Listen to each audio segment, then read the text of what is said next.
So when starting, you don't really need a playmat, but it does help kind of define the zones where your pull pile, your discard pile would go, your inventory. This is the field of play. This is where you do all your movement. In the center of the field of play with this attack icon is where you engage your entities. You can use a D20, a calculator, or a piece of paper or anything to track your sanity. That's what this icon is for. You start with 20. You also cap out at 20. If you go below 0, you lose because you've lost all sanity. To play, you also need any kind of two-sided coin. We sell these on the website. Needs a heads and a tails side. Your tails side is essentially the navigation side, and that's how it'll start. And then if you defeat an entity that is gem eligible, you'll flip for it, and landing on this side would grant you the gem. That's what you need to escape. So each encounter with the gem eligible entity could net you a 50-50 chance in winning a gem via the flip coin. So that one we would have lost. Next, you'll need a 52 card deck consisting of 30 room cards, 10 entity cards, 10 item cards, and 2 outcome cards. You really want to make sure you shuffle your deck very thoroughly so there's no clumping of items or entities together from your last game. There are a bunch of different ways you can go about making sure your deck is thoroughly shuffled, but I highly recommend every time you play a game to take the time and try to thoroughly shuffle up your deck so it is nowhere similar to the last game you played, because sometimes those cards could be still nestled in between each other, so you may have to go through, separate, and kind of shuffle individual cards around and then do an overall shuffle. Either way you go about it, you definitely want to make sure you thoroughly shuffle your deck. So once you have it shuffled, you'll place it up here in the pull pile zone, and then you'll draw 12 cards. The first 8 will go clockwise, facing up around the center ring of the field of play, starting at the 6 o'clock position and going clockwise.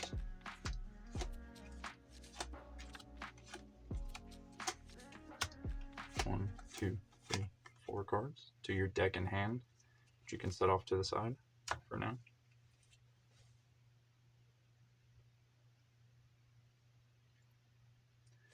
This initial dealing of the cards is called your no-clip round, and you'll start in the first available room at the 6 o'clock position. If there is no room here, you'll move clockwise till you find the first available one. In our case, we get to start at the 6 o'clock position. Then you can move on to your first action round, where you can pick up an item from the field of play. You can engage a friendly or an unfriendly entity, and then you can use an item on yourself or to attack an engaged entity or to distract a non-engaged entity. So for this one, we'll want to take death shrooms first, because we know we're going to use that to potentially attack this bacteria card. Death shrooms is an item, has the item card symbol on it. These will also tell you if they can attack an entity and how much damage it'll do, and if this affects your sanity. Up here you'll see the rarity, the light level, which determines how many of these you can have in a deck, and also the rarity of the card. So there's only one entity to engage here, so we'll engage bacteria. When you engage any entity, you'll move it from the field of play to the center ring of the field of play to let you know that this entity is now engaged. So as soon as you engage this entity, you're going to want to check its stats, its sanity, and its health, and its card count score. Starting with its sanity, it's -6 to our sanity, so this will take us down to 14.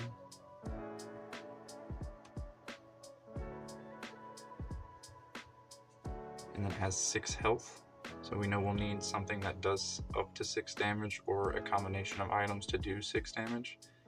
And then this will take 2 cards from our deck in hand every round it is still engaged. So Sanity only happens on its first initial engagement, but card count score is reoccurring. So we'll take 2 from our deck in hand.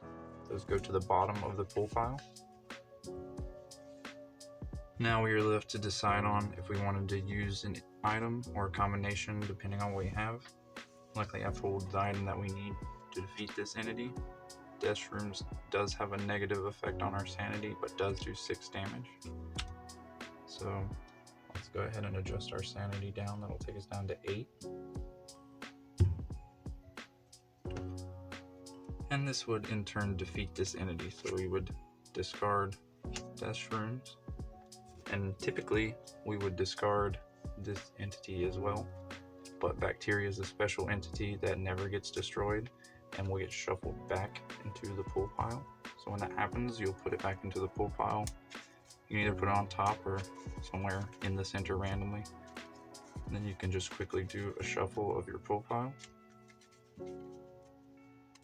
So there is a chance you could pull that Bacteria very soon, or hopefully you won't see it again. And now with that, we can flip for our gem to see if we can loot Bacteria, which we did not. So this will take us on to our first movement round. Now when looking to do your first movement round, you want to consider a few different things: your sanity, where your rooms are placed, and what your options are. So when moving a card in this game, the cards will be moved diagonally across from themselves. So if I wanted to go to this corner, I would move it over here and then move my token. Now we're in this room. We would adjust our sanity. So corner is +1 to our sanity, taking us up to 9. Then we can draw 1 card from the pool pile. This will go to the bottom of our deck in hand. Then we have a navigation point we can spin. You can spin these either clockwise or counterclockwise, depending on what option you think works best. So I think counterclockwise there. Okay, that gave us a dead end. It's not really what we want to go since our sanity is so low. Hallways are usually your best friend when moving, but you want to make sure keep track of this golden stairs here, because that's the only way we can win and escape once we have a gem. So we don't want to keep that covered and lose track of it. Let's move to this hallway. It'll be 3 from the pool pile to the bottom of our deck in hand, which stays face down. It's 3 to our sanity, which takes up to 12. And we can play 2. We have a corner and dead end and 2 corners. I say let's cover the corner and the dead end.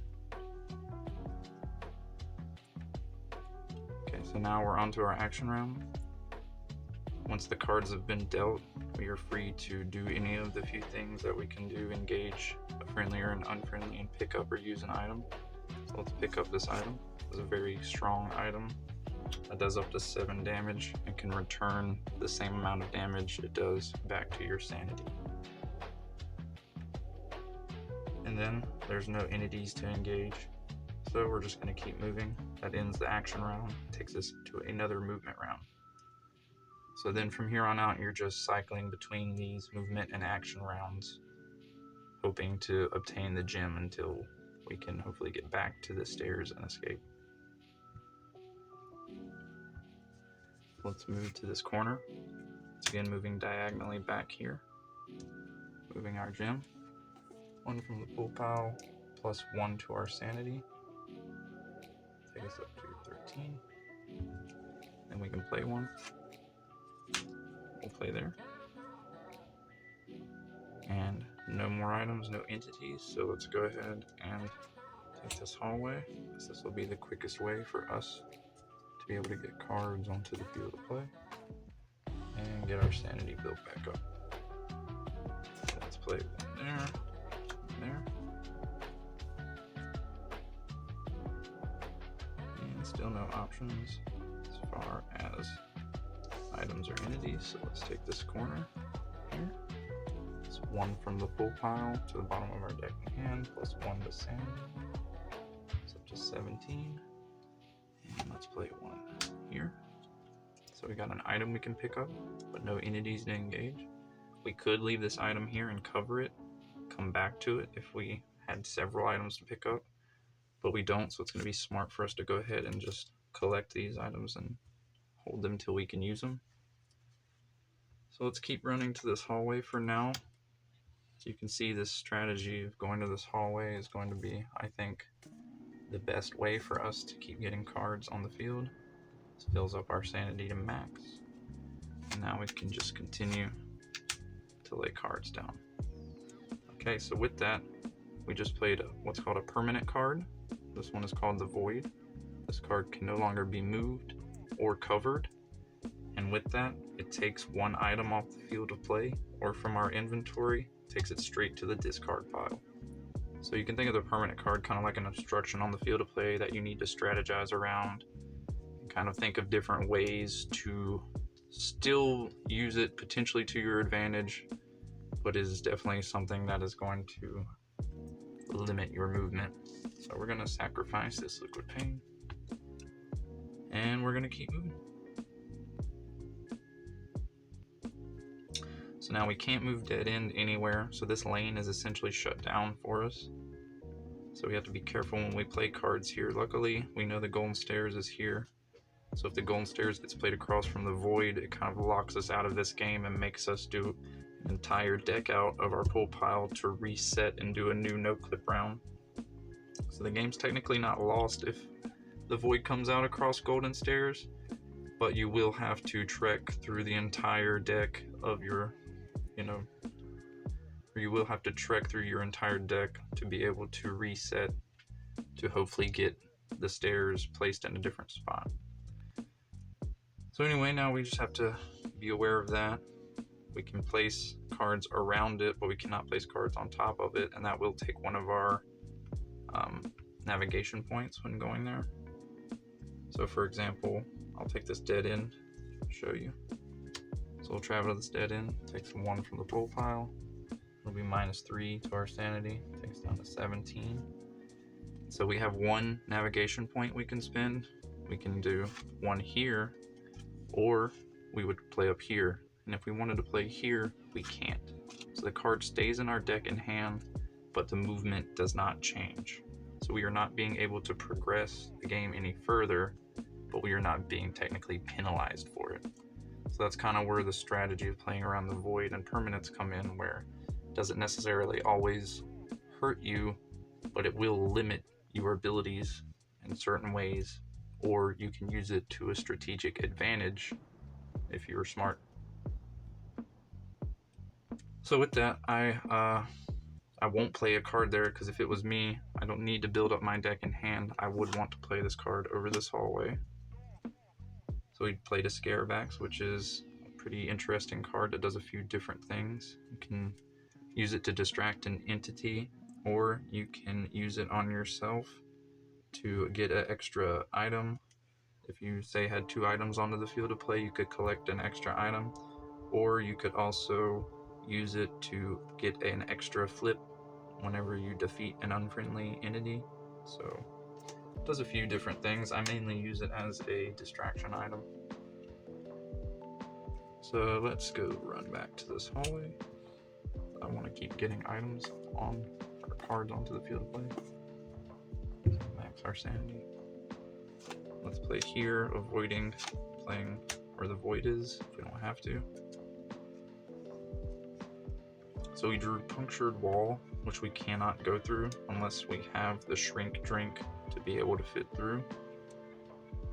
And then we drew a Smiler. Now Smiler's played across from the Void, so it's not really hurting us as far as movement, but it will hurt us as far as placing the navigation points down. So we could engage it, or we could use this distractible item, which is what I think I'll do. Now when you use an item to distract an entity, you have to read the card text and make sure that the item can be used on the entity. Certain items cannot be used on certain entities, like Dollface can only be distracted with Almond Water. This would not work on it. So when you use it, you'll place the card upside down onto the field of play, signifying that the card has been used. So if we cover it and then we come back to it and uncover it, the card gets removed, placed to the discard pile, and this entity becomes active again. So for now, he is distracted and we can continue to move. So let's take this corner and let's cover this entity up. That's 1 from the pool pile. Our sanity's at max, capped at 20, so we're just gonna leave it. We could play 1 over Golden Stairs because it's not a permanent fixture. But like I said, let's play over the Scarebacks and kind of risk it, see what happens. Ooh. So it's interesting now. We have an item here. We either have to leave this item here, or if we pick this item up, it is going to reactivate the entity underneath. So that's kind of where our strategy is going to have to play in of, do we want to pick this item up to just defeat this, or do we want to just leave it for now? I say let's pick it up. That reactivates the Smiler underneath. And I say let's engage it to defeat it, because we could use a gem and we could escape quickly if we can defeat this entity. So when you engage an entity, you'll do the card count score. That's 1 card to the deck in hand from your pool pile, which is like your health. So we'll take 1 off there to there. We adjust our sanity. Smiler is -4 to our sanity and has 2 health. So it'll take us to 16. And then it has 2 health, so we'll use Boom Shrooms on it, which does 3 damage. That'll in turn defeat it. If we had, say, Electric Tennis Ball that did 1, we would stack the cards like this, still showing the stats. And then you would stack multiple here, leaving the entity engaged until you're able to defeat it. You're only able to use 1 item per round, so you'll do a movement round, then you'll do your action round, attack your entity, and then we'll do another movement round if this wasn't defeated, and then we would do another action round where we would attack again. But each time it's engaged, it would pull 1 more from our deck in hand. So anyway, in this case, we defeated it. So we'll move these to the discard pile. And no gem again, so we are still stuck. It's okay, we can keep moving.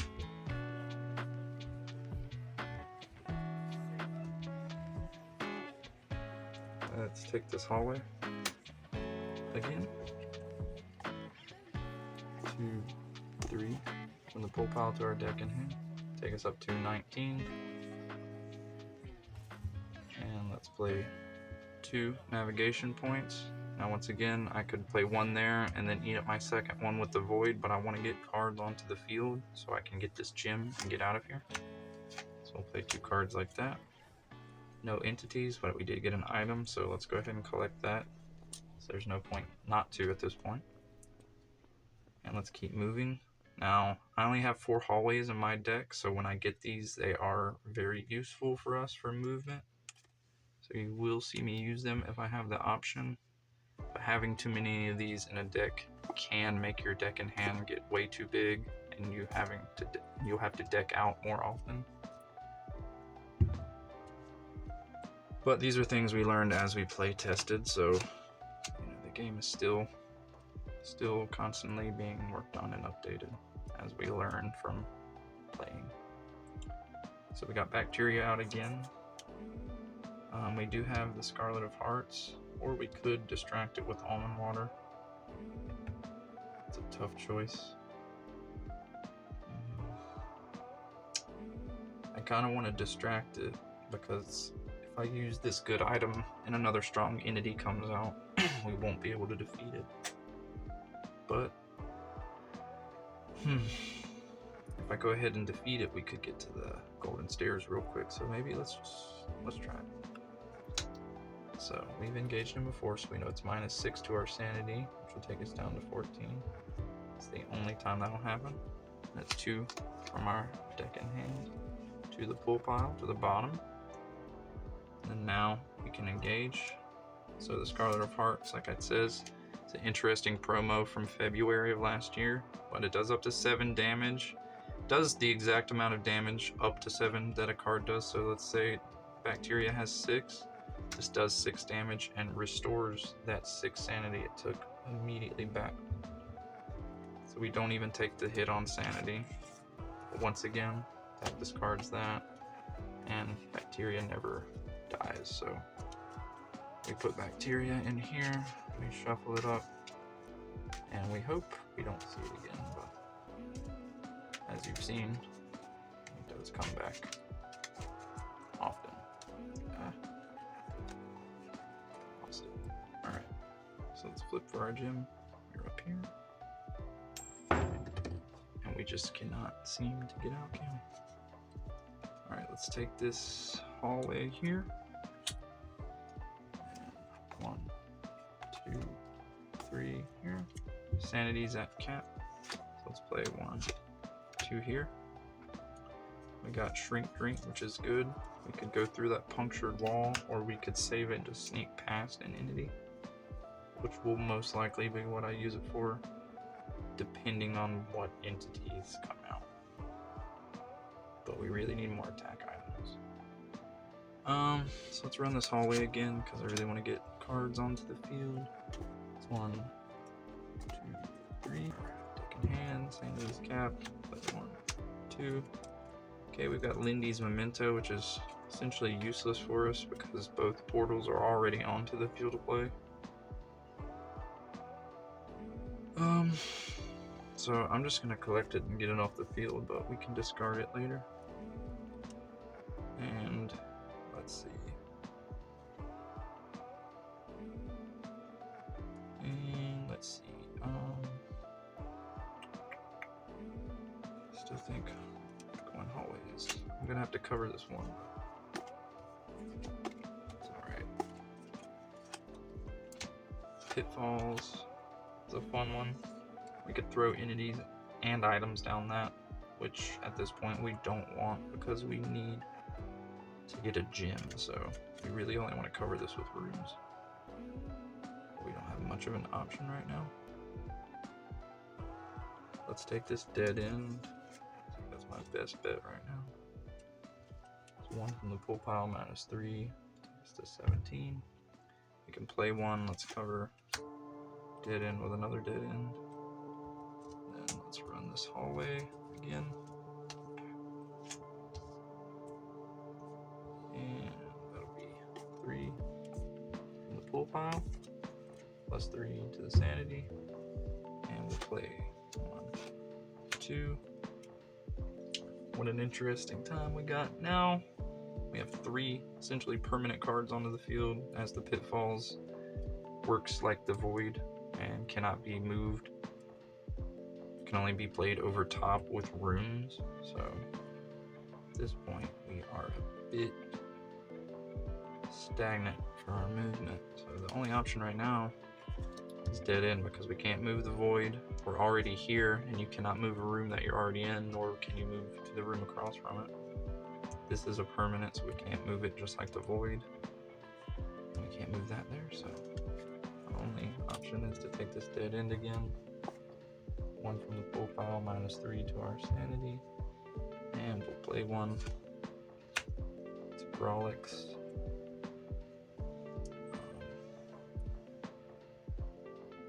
We could engage Growlix to defeat him for his Pay Night gym, but we don't have the items. So the only way we would engage him is as a friendly, but our sanity is way too high. So all he's going to do is take an item from us and hide it back in the pull pile, which is fine, but I think our best bet here is to just cover him and keep moving. So let's take this hallway again. Go back up to 20. Let's play here. Luckily, we got a room over Pitfalls, and it was hallway, so that's good. Bacteria showing up for the 3rd time. We could distract it, but we'll wait. See what we can get over here. Now we got this new hallway. 3 again. Sanity's capped. We'll go 1, 2, and that could be the worst thing that could have happened, is having Imitatus come out. It immediately has to be engaged no matter what, So if we would have engaged Bacteria last round, he would have kicked Bacteria to the discard pile, or essentially back into the pool pile for Bacteria's sake, and he becomes immediately engaged. It's -5 to our sanity, taking us to 15. Takes 2 from our deck in hand via his card count score, and those go to the bottom of the pool pile. And we have nothing to attack him with, so he is essentially engaged until we find anything to defeat him with, and he is not gym eligible, so this card is very much a run killer, but I kind of enjoy it for the challenge. So Dollface can only be distracted with almond water, like I was saying earlier, so luckily we have that, so we can use that, and we can cover Dollface with this hallway. Only thing with that is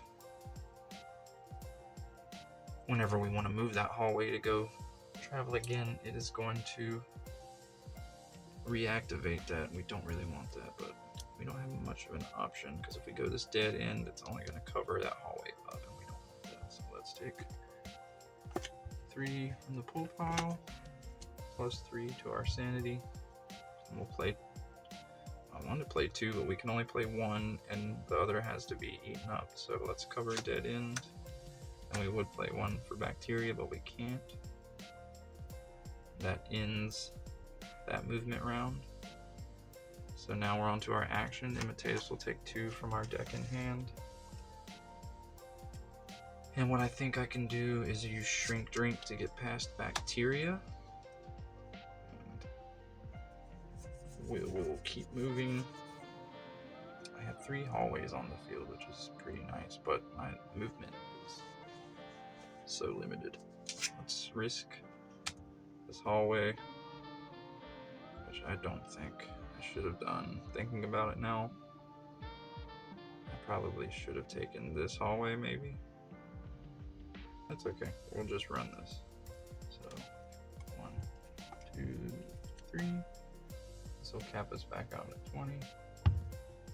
And let's play him like this. Okay, Sighton cannot be distracted either, so that's not good.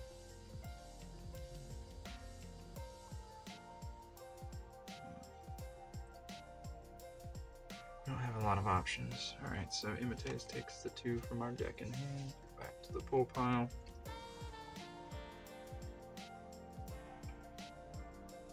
Let's take this dead end over here.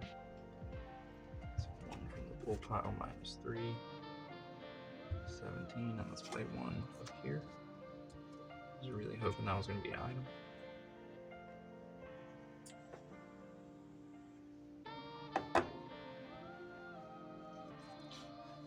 Okay, so he'll take 2 from our deck in hand again. And now we are left wondering which way to go. I say let's take this hallway back up here. So 1, 2, 3. Maxing us back out, and we'll play 1, 2 here. I really need any kind of item. Okay, so let's Imitatus takes 2 again to the bottom of the pool pile. And really our only option is this dead end. So let's go back there. 1 -3. And we can play 1 into Pitfalls, I guess. Let's hope it's a room card. Well, it was an entity. That's okay. So since it's being Pitfalls, that gets sent straight to the discard pile. Alright, so let's move this hallway. Here. That's 1, 2, 3. Being the last card from the pool pile, so we will most likely be decking out here in a second. And let's play 1, 2 like that. And we have nothing we can pick up or use, so Imitatus will take 2 back to the pull pile. We can engage Shadow Dealer. We are running out of movement options. We're getting a lot of dead ends. Let's try this dead end again. It's 1 from the pull pile, -3 to 17. And we can play 1. Let's play up here. It's actually a good card we need, Moth's Nest. That would let us go through and be able to pull items and entities back out from here. But I can't engage it because it is a friendly entity and Imitatus is still engaged, so that's cool. So he takes 2 again from our deck in hand to the pull pile. We might not even get the deck out at this rate. Our only movement that we can do right now is this hallway. Let's go here. 2, 3, back to our deck in hand. Max us back out at 20. Let's play 1, 2 there. And Imitatus will take 2 from our deck in hand. And we have 1 card left and not any movement options, I don't think. So essentially I think we are stuck because we cannot cover the void, we can't cover an unfriendly entity, we can't cover that unfriendly entity, we can't move the room that we're in. So with that, we were so close to being able to deck out and reset, but the movement has locked us in. So that's one way you can lose in this game besides your sanity going out or your deck in hand running out, which was coming soon if I could have moved, most likely. But thank you for watching. Please subscribe and like if you haven't, and I appreciate all of you.